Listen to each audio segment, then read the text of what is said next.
ነው የምትለው አልሄድም ነው ወይ የምትለው? ኃይለ ቃል መጠቀም አችልም። እኛ እኔ ምንም አላልኩትም። እያያችሁት አይደል? ብዙ ነገር ለስካለባት ያው ጥናታው እንደዚህ ሊያደርግ ይችላል። አሁን በኋላ አይሆንም። በቃ ዝም ብለና እኔ እና እሱ ኖራ ሱቀኛ በላይ ሆኖ አይደለም አሁን ምን ለምን ነው ገብቶኛል። ፍቅር እንዲህ ያለፈለገ እንጂ እኛ እርምጃ አጥቶን አይደለም። ስለዚህ ተባባልን ፕሊዝ አንድ ራመድ እኛ ተወሰነሽ ነው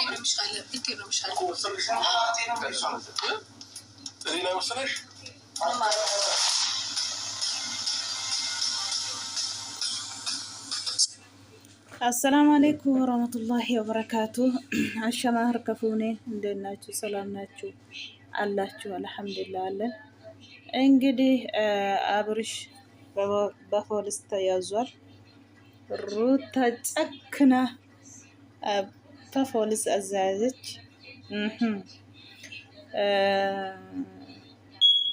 عند جزء هلك مايز ጥሩ አይደለም ገደል ህልክ ካያዛችሁ ገደል ትገባላችሁ ወላሂ እውነቴ ነው የምላችሁ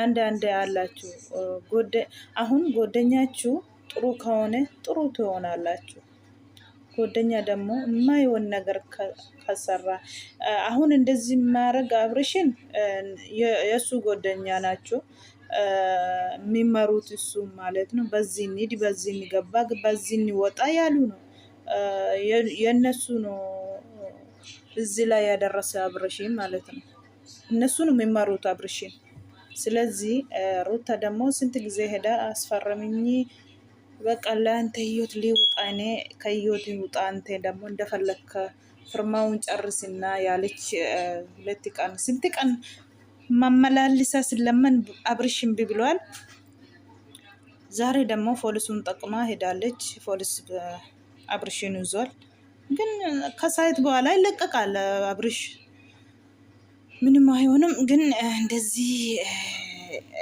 ጥሩ አይደለም ህይወታችሁ ሰው አስገባችሁ ካበጠበጣችሁ ህይወታችሁ እንደዚህ ነው ሶስተኛ ወገን ሲገባ ህይወታችሁ ውስጥ እንደዚህ ይሆናል አሁን ምትተምሩት ከሩታና ከአብርሽ ምን አለ ምንድነው ምንም በሆነ ምንም ማላችሁ ሰው አታስገቡ እውነቴ ነው የምላችሁ ከከጣሉ ራሳችሁ ማለት ነው ደግሞ መሸኮል ጥሩ አይደለም በንዴት የምናረግ ነገር ዋጋ ያስከፈላል እውነቴ ነው ዋጋ ያስከፈላል እስካሁን ማለት በዛን ጊዜ አይሰማም እናንተ ምን ለምን ንዴት ላይ ስለሆናችሁ ማለት ነው ከዛ ቁጭ ብላችሁ ስትቀመጡ ነው የሚገባችሁ ስታስቡ ነው ስለዚህ በሾኮሎ የሚያረግ ነገር ብንቆጠብ ይሻላል ደግሞ ጎደኛ ማረጣችሁ ጎደኛ ጥሩ ጎደኛ ከሆነ ጎደኛችሁ ቆሙ እንጂ እንደዚህ እንደ አብርሽ ጎደኞች እኔ አይቼ አላውቅም እውነቴ ነው የምላችሁ ትዳሬን አፍታ እሳትሆንም ለአንተ አንተን አትከብርም እሷ ለአንተ አትሆንም የምትሆነው ያንተ ሀርሜላ ብቻ ነው ያሉ እነሱ ነው እንደዚህ ያደርጉት የሱ ህይወት ማለት ነው ወላሂ አሁን የታሉ እንደዚህ ፖሊስ እንጠላጠል ሲያዝ የታሉ ፖሊስ ደግሞ አንዱ የሩታ ወንድም ደግሞ ዝም ብሎ የሆነ በቃ ይሾክላል ሁሉ ጊዜ ማለት ነው ፖሊስ ራሱ ቆሞ ይሾክላል አንተ አይገባም እዛ ውስጥ ያሉ ነው ፖሊሶች እንግዲህ አራ ተረጋጉ እንጂ akkuma argitan egaa ruuttaani poolisiitiin axxee abrashii qabsiisteetti gizee meeqa deemtee firmaa farramnee higgaawwitiin aniifati walirraati adda baana jireenya akkasiitti qaxxaluu hin barbaadu atis jireenya kee jiraadhuuti anaan na hiikiitii jettee turte indidee egaa gizee meeqa marmaartee dadhabde amma poolisiitiin qabsiistee jirti jechuudha anaan natti jabaattee na qabsiistee wanni jedhu situ kana na godhe maal gochuu danda'a kan isheen jettee jechuudha akkuma argitan hoteela inni qabatee jiru poolisiin achitti dhaqee achitti poolisii qabsiistee turte sila hanqabamu abrish bicha miti warra isa fakkaate godenya ilaalladha kan jedhan kanaafi godenyaan badaa nama godha jechuudha godenyaan gaariin immoo gaarii nama gooti dhugaa dubbachuuf godenya isaatiyyuu goddanyoota isaa jireenya isaa keessa galanii isa marra'u jechuudha. Kottu asiin bayii, kottu asiin galii, kottu akkas godhii kan jedhee kanarra hundarra isa geessisee goddanyoota isaati dhugaa dubbachuuf. Harmeellaa addaan baanii ani ilmoo koon guddifadha gaafa inni jedhe deebanii gaafa guyyaa lamaffaa waamanii jaalalaan sirraa qabameerratti jaalala ibsiteefi jechuudha. Isaanumatu waame jechuudha. Keekii hojjetanii hooma hojjetanii jechuudha. Deebanii immoo Ruuttaan siif hin taatu, nama siif ta'u miti, nama si kabaju miti jedhanii kan jireenya Abrish akka kanatti dukkana godhe goddanyoota isaati jechuudha. Garuu dhugaa dubbachuuf guyyaa tokko harka nyaatanii dhuganii ishee fakkaatanii har'a akkas ishee godhanii guyyaan hin dhufti kan isaanillee jireenya han akkas ta'u jechuudha. Harkatu harka dhiqa gizee ammaa kana dhugaa rabbi harkatu harka dhiqa deebe. Harka nyaatanii ka'anii akka inni ishee gadhiisuuf halkanii guyyaa irratti hojjetu harmeellaa wajjiniin gara harmeellaa ta'anii jechuudha. Akka kanaan poolisiin fuudhee kottu kabajii nuti morma si qabne si baasuu hin dadhabne tsawaayitiin kabajaan si gaafannaa saayitii nutti gubdee kuniyyuu sitti dabala si kasasna kan isaan jedhanii poolisoonni kadhatan jechuudha. Deemuu didee girri kaasee achi keessatti jechuudha. Poolisiif ajajamuu didee jechuudha. Macarrashaa irratti deemuu keessi wayyaa kan inni isheen jette Ruuttaanis jechuudha. Innis immoo ishee wajjiniin haasa'annaan waan wajjiniin haasoftuun qabdu ati. Kanaa booda isaa wajjiniin deemee achitti na fidi waraqata miti firmaa kee barbaaddawootee jedhee achitti waan goota deemee amma jettee jechuudha.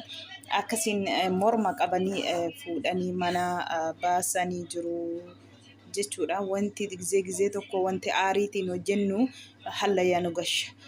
Diiguun nama dhibu ijaaruutuyyuu namatti fagaata. Balleessuun daqiiqa namatti fudhattu yeroo hundayyuu. Kanaaf otoo hiriyaa laallatan bareedduudha. Hiriyaan amma as deemna suuraa dhaqanii hoteela qabatanii ani isaan gadi gadhiisanii baay'ee tokko nama gaddisiisa jechuudha. Goddanyoonni faanarra jechuudha. Maali akkas Ruuttaa irratti waan akka isaan akkas xiyyeeffatanii fi hin beeku. Akka feetes ilmoo wal jidduutii qabu jarri lamaan. Isaan galuu hin danda'an kan fixatu kan walii galees ta'es walii galuu baates Ruuttaa fi Abrish malee gara warra kaaniin gashuu ture. Akka ifaan hin gadda.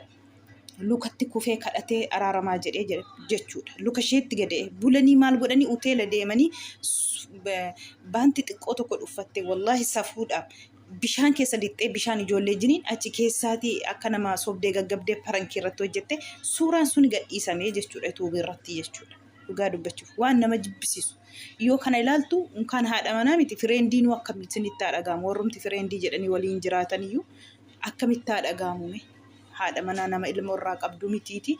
Bulee ammas immoo gaafa lammaffaa ajjaabii godhee fi harka qabatee makiina irratti footoo kaasee as godhee achi godhee gadhiisee jechuudha. Kana ilaala akkamiin araaramti. Gizee tokko dhugaa rabbiin nama gaddisiisa wallaahi wanti hojjetamu. Abrish obboleessi kadhatee dadhabee jechuudha. Jilbatti gadi kufee Ruuttaanis hin diddee kanaa booda immoo naani nan gaafatiina kanaa booda amman danda'u yaaleera. Anis jireenyaan qabaa jireenya koo dhiisee hansaanii astakaakala jedhee dhufee asiin jira. Astakaakaluu hin dandeenye Abrish immoo abbaa koo dhagayee nu dhagaa jennee abbaa koo didee anas didee waan hin godhuun qabu kan inni jedhee jechuudha Abrish. Ifaan akkas jedhee jechuudha. Kanaa booda waan hin godhuun qabu na dhagaa jiru jechuudha jedhee. Maalumaafuu baay'ee tokko nama gaddisiisaa jechuudha. Waan jecha namaatiin deemuun wayin immoo nama jidduu ofii gashuun rakkisaadha. Akkasuma ta'a jireenyi ofii jechuudha dhugaa rabbi. Wallaahi qilleensa Ruuttaa fi Abrish jaalala isaan dur qaban itoo argitaniitu jedhee yaada dhugaa rabbi. Nama akkas wal jaallatu nama akkas akka burukee haimee ammaati Ruuttaa fi Abrish jechuudha duraan dhugaa dubbachuuf. Amma ilaala qilleensi yoo nama galte jireenyi ofii akkasuma ta'a jechuudha. Lammaffaa kanaafuu waan namarraa hin bareenye abbaan illee kadhatee abbaaf illee dhaga'uu didee nu dhaga'uu diddee ati gammachuun kee harmeellaa wajjiniinidha kan isaan jedha kan inni jedhu jechuudha. Isaanillee akka barbaadde kanaa booda bakka ani hin godhuun qabu ani astakaakaluuf kadhee dadhabeera hunda isaanii jechaa jira. baay'ee ulfaata dhugaa dubbachuuf wallaahi. በትንትሮ ወጣችሁ እኮ እናንተ ራሱ ግራ እኔ አሁን ወንድሜ የልጅ አባት ነኝ፣ ብዙ ኃላፊነት አለብኝ። እኔ ልጅን ላሳድግበት በቀደም አሁን እኔ ለእናንተ አልነገርኳችሁም እንጂ እዚህ ጋር የምታዩት የሆነ ጠባሳ ነበር። እዚህ ጋር ጠባሳ አለ፣ እዚህ ጋር ጠባሳ አለ። ይህ አሁን እንደዚህ ሆንኩበት ምክንያት ምን መሰለህ? ባለፈው ለልጅ ዳቦ ለመግዛት ስሯሯጥ ተደፍቼ ወድቄ ነው። ስለዚህ አሁን እኔ ልጅ ላሳድግበት በጣም ማለት ዳቦ ገዛው ተውኝ በቃ። ኧረ በእግዚአብሔር ማታስጨን መድኃኒዓለምን እያስጨነቃችሁ ያላችሁት እንዴ ምንድን ነው? እኔ ገና በ23 ዓመት እዚህ ጋር እንዴ ጨጓራ በሽተኛ ልታርጉኝ ነው እንዴ? በቃ ተውኝ ደስታታበት እንጂ እያረክ ነው። ሙudii qabataa jira jechuudha. Ifaan aaree waan ati gootu sirriidha. Amma kanaa booda sin lamaan jidduuti jaalalli hin jiru, jaalala fixxaniittu jennaan ani bira hin jira ishee bira hin jiru akka argitu abbaa koo dhaabachiistee diigaa malee araara hin barbaaddu kan inni jedhee jechuudha. Argitanii jirtu muudii inni qabataa jiru sinitti himne malee daabboo fiduuf mucaa koo fotoon fiiguu kunoo kufee inni addana gonaa addisni harka koorra jiru kufee as kanaati sababa isaatti aananii harki kuniina intinii ta'eeru gonaa addisa godhatee jiru kan inni jedhee muudii qabatee qalladaa jiru jechuudha. Baay'ee tokko qaldii irra jira inni jechuudha. Kan hidhamu ture isa bichaatu hin ta'in kan hidhamu Abeel jedhu tokko immoo ammas Buruk jedhu tokkollee harmella kana sanadnituyyuu mana hidhaa gala warra zuuraa isaa duuba isaa jiru jechuudha. Dhugaa rabbii hanseerri isaan qaxxa'u jara kana sadanii jechuudha. Maaliif jireenya namaa keessa galanii jireenya namaa kan diiganii jireenya namaa irratti xiyyeeffatanii jireenya Abrish akkas gochaa jiran jara sana jechuudha. Kan hidhamu isaanii asla kan seeratti dhiyaate seerri isaan adabu isaanii akka lammaffaa bultii namaa keessa galanii bultii namaan diinneef. Bultii namaa anasii beekaa jechaa jiru Buruk. Amma isaan Buruuttaan siif hin taatu siin kabajju harmeellaa sii taa kan isaan jechaa jiran jechuu ifaa ifatti. Darbarsanii immoo maatii Ruuttaallee tuqaa jiru jechuudha ijoolleen sun. Kanaafuu kan seeratti dhiyaate adabamu Abrish bichaatu hin ta'in isaanidha. Abrish mitiyyuu isaani kan marra'aa jiru kana bu'ii kana bayii kana bakka akkuma ijoollee sabiyyii ajaja isaaniitiin deemaa jechuudha. Kanaafuu goddanyaa badduun badduu mana magooti. Goddanyaan gaarii immoo gaarii mana magooti jechuudha.